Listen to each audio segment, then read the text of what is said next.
And now it's my great pleasure to invite our next speaker, Mrs. Judith Nepshall, a patient who will be giving us the patient perspective. My name is Judith Nepshall and I was brought up in East London. And prior to my diagnosis, I was a psychotherapist and a single mother of one. This is my story. Initially, I entered hospital to have reconstructive surgery on my bile ducts, as I was born without a bile duct and had undertaken a reconstructive surgery to rebuild them when I was a young child. I consequently had been under the supervision of a hepatobiliary consultant from a very early age. From around 2015, I started to have more issues with my ducts and the blockages became more consistent. During this time, I had stents inserted and had my ducts ballooned in order to stop the blockages. However, they continued. The blockages became more frequent.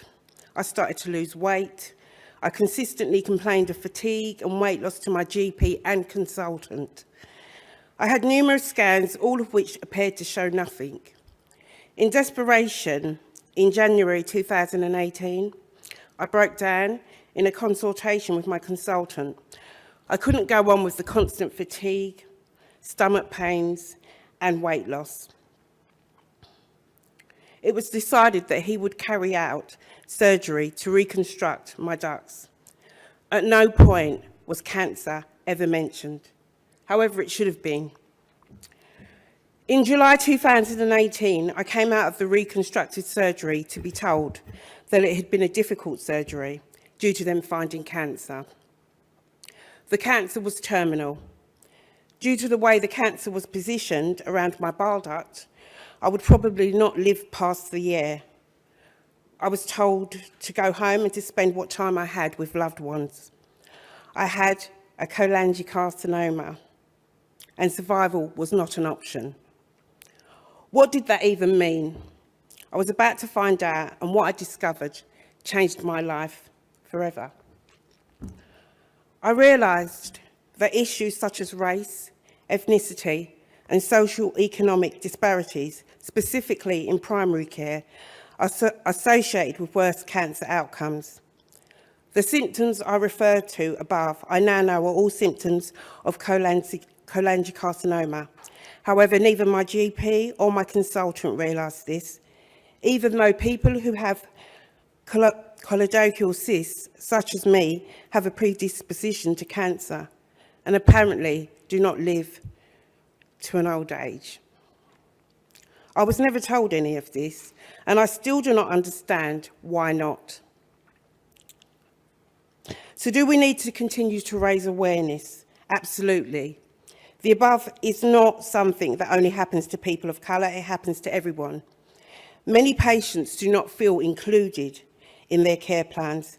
However, when as a community you are already way behind other communities in relation to awareness and engagement, then this makes an already challenging situation practically impossible. If our care providers are not at the forefront of challenging these issues, then what possible chance do people such as myself have? Communication, awareness, and engagement equal life. Lack of awareness had very nearly cost me my life. In total frustration and fear, I searched the internet to find an organisation, in fact anyone that could help me to live. Eventually I found help. I found AMMF, I found Helen, an organisation that could point me in the right direction, and the relief was immense. The information I received was priceless. Here was an organisation that provided you with the tools to live. And up until this point, I'm ashamed to say that I did not even know that hospitals had specialities. And I was not under a hospital that specialised in my condition. Given the fact that my condition was and is quite rare, I had to question that if I had not been made aware of this, then how many others were being impacted by a lack of knowledge? And why did I have to search for this when it could have helped to save my life? Why had this information not been made readily available? Why had my GP and consultant refused to listen to my concerns or to take them seriously?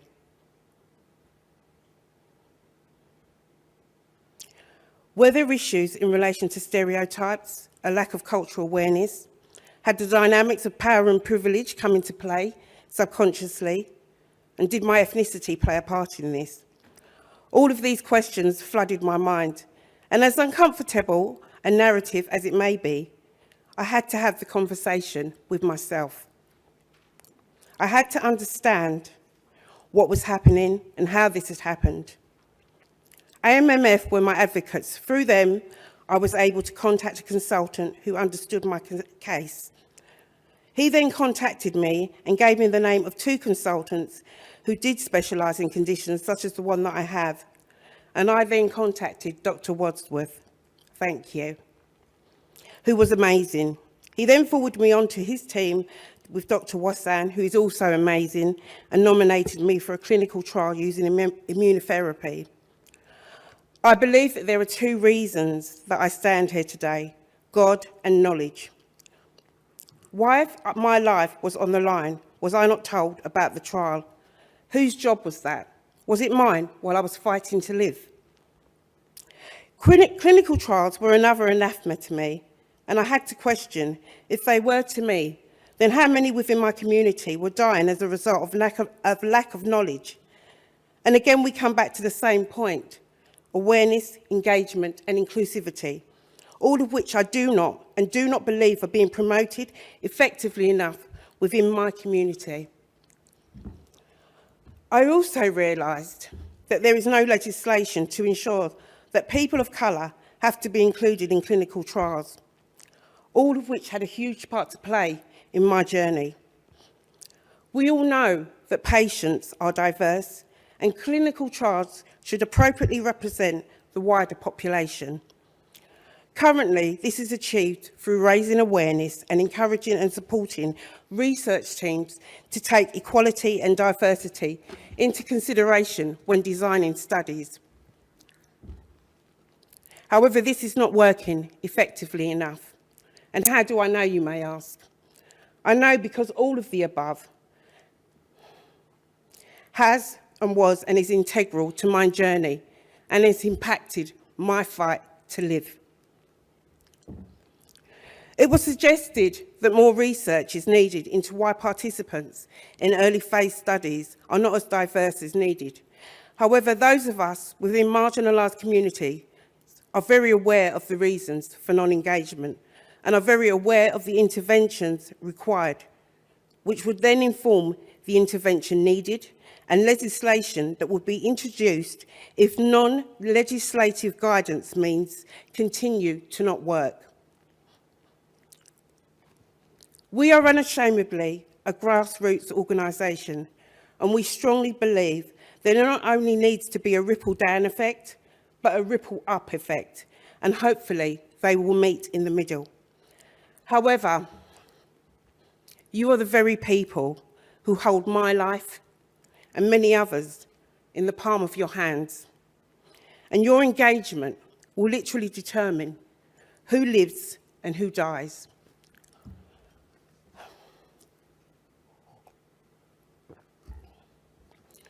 are created from me to you as a direct result of the inexperiences and inequalities that I encountered as a Black woman diagnosed with cancer.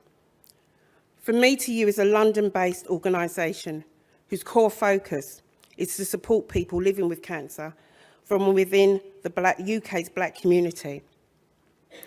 We exist to reduce healthcare inequalities for people of colour and challenge the many taboos surrounding cancer that force Black people with cancer to often unnecessarily experience feelings of guilt and shame while fighting their illness. Our organisation has been running informally since 2020, starting as a Facebook group that offered a safe space to Black people living with cancer and their carers, providing support, responding to numerous inquiries, and signposting people to relevant health and care services.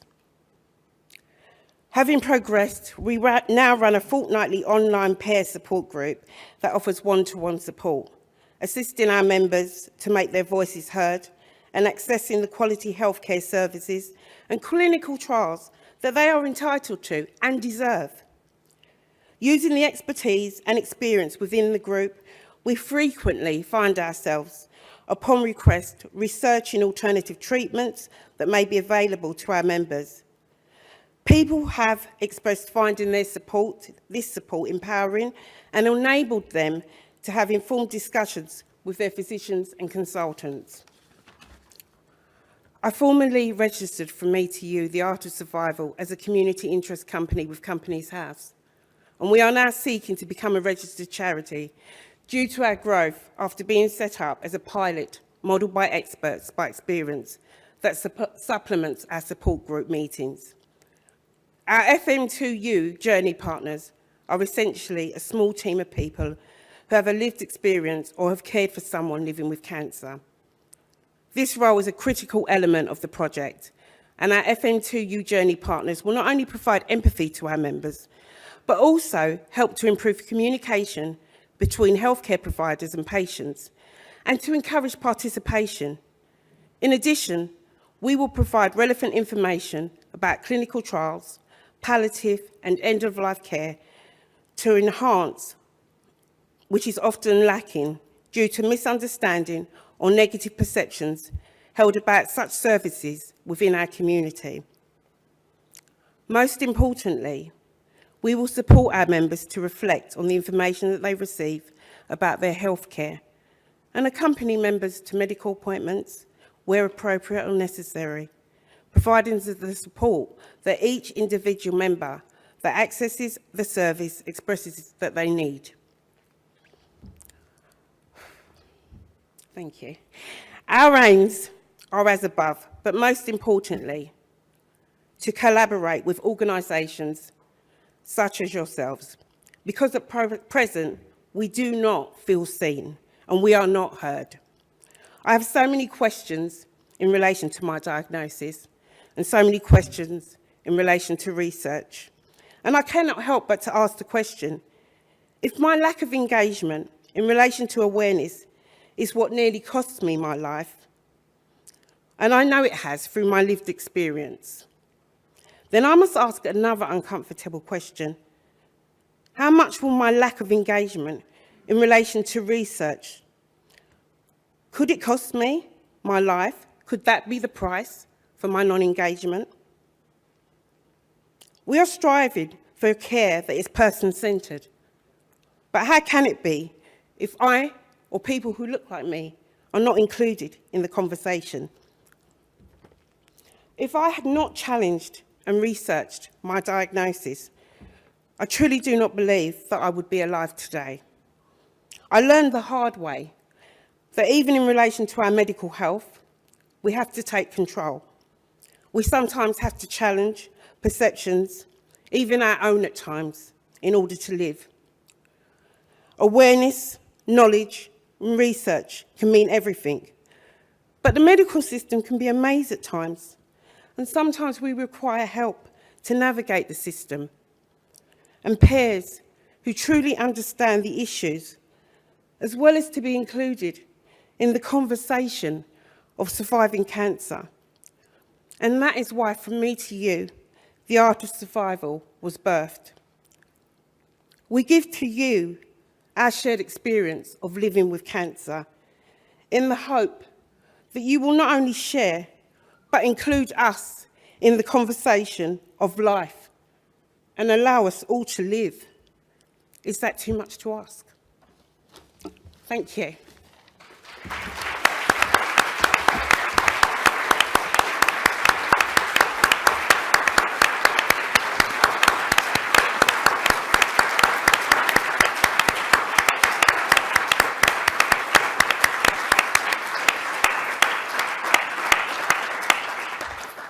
Thank you very much indeed, Judith. I'm just going to grab that moment. I know we're running a little bit late. Grab that moment and ask the question once again. We discussed it several times yesterday. We discussed it at pretty much every single meeting that we have. This issue of access to specialists and trials. which are, I think, synonymous. If you see a specialist, you're more likely to get into a trial. And two of the people who have the greatest influence of this are sitting just in front here. Who'd like to go first? Hassan? Shahid?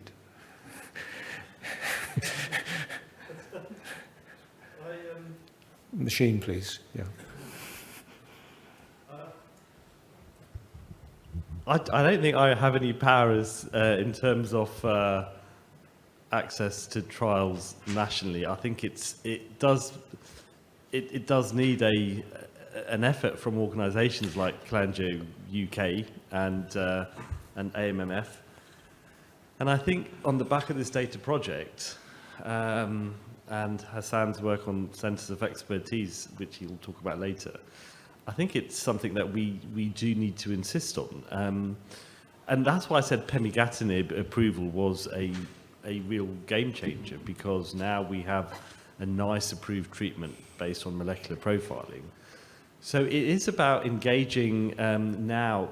So there's getting the data out, but now it's about engaging the people who can actually make change at a sort of political national NHS level, isn't it? It's about engaging political parties, MPs, Westminster, etc., I think.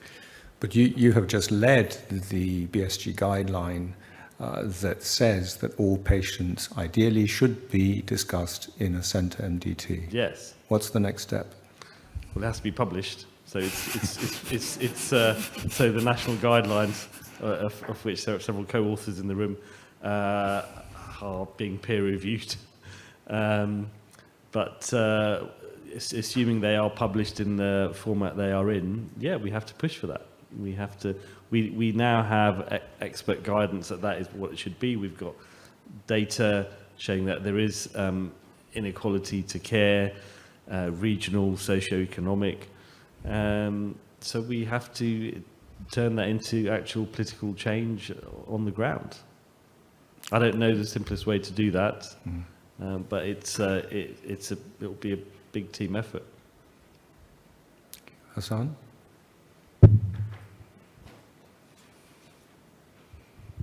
I mean, just bringing it back to being a doctor, I guess. I've always felt that the only thing you can do as a doctor is try and do the best you can for the patient in front of you. And as part of that, you need to realise the limitations of your own knowledge, I guess, and be willing to refer patients to other colleagues. And that's the difficulty in all of this, assuming that you just know everything and there's no other step beyond yourself or your tumour board. And I think the key thing is to get this publication out, but then to have that broader conversation with the community of clinicians who treat this disease and try and bring the community together, you know, with that, but also to ensure that those pathways are in place, because, you know, what happens in London may not work in the northeast or the northwest of England or in Scotland or whatever, because of geography, because of other factors. So it's about ensuring that at a regional level, because that's how these services are commissioned, we know what the evidence-based guidelines say. So how are we now going to deliver upon that? How are we going to adapt our current services to ensure that these, you know, the ERCP is done by the specialist, the cases referred to the specialist MDT, this oncologists who focus on treatment of hepatopancreatic biliary malignancy. Obviously, cholangiocarcinoma is part of that group. And there are surgeons with expertise in managing this type of cancer. And hopefully that will bring everyone up to the same excellent standard. Now, if beyond that, in 5 years' time, we look back and do the data exercise again, and we still see significant variability, etc. I mean, I think one thing will tell the issue about half the patients not having any treatment options or offered. To me, if we can reduce that number, I think we've done a good job. Okay. Thank you very much, everybody. So, excellent session. Hans-Josef, we're running very late. You're going to make it quick, please. Sorry, but I cannot not say what I'm going to say, because I have mentioned before here actually in this meeting what we've done in the Netherlands, and I hope this inspires everybody, because we have looked back and saw the same problems which has just been described. And we thought we don't want the insurance company to say what we have to do. We don't want the government to say what we need to do. We want to take things on our own hands. And what we did is to have if you want to treat a disease, you have to apply to certain rules. We made the rules ourselves. So we came together, surgeons, medical oncologists, and everybody came together and made the rules. You have to have a minimum of disease per year to treat, otherwise you're not allowed to treat the disease. And that will be taken over by insurance companies. And that's why we have centralized care in the Netherlands. That's why we're top recruiters for many studies. And that's an easy tool, but the responsibility is in ourselves. And so we can talk about whatever distances we have no influence on. So I'm doing an empowerment talk here. I hope you hear that. Thank you. Okay.